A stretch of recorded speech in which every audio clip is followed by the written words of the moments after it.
ബിസ്മില്ലാഹി റഹ്മാനിർ റഹീം. നമ്മൾ ദിവസവും ഒരുപാട് കാര്യങ്ങൾ ചെയ്യുന്നു. ജോലി, ഭക്ഷണം, കുടുംബം, വിശ്രമം.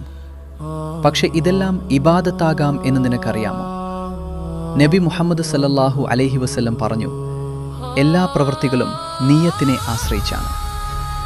അതായത്, നീ ജോലി ചെയ്യുമ്പോൾ അള്ളാഹുവിനെ സന്തോഷിപ്പിക്കാൻ എന്ന് നീയത്ത് ചെയ്താൽ അത് ഇബാദത്താകും. നീ കുടുംബത്തെ പരിപാലിക്കുമ്പോൾ അള്ളാഹുവിന് വേണ്ടി എന്ന് നീയത്ത് ചെയ്താൽ അത് സദഖയായിരിക്കും. ഇപ്പോൾ ഒരു ചെറിയ ദുആ പറയൂ. അല്ലാഹുമ്മ ഇന്നി നവൈതു അൻ അഅമല ഹാദാ ഇബ്തിഗാഅ മറദാതിക്.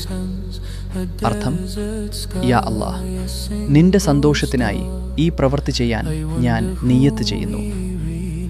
ഇന്നു മുതൽ നീയത്ത് ശരിയാക്കൂ. സാധാരണ ജീവിതം ഇബാദത്താകും ഇൻഷാ അല്ലാഹ്.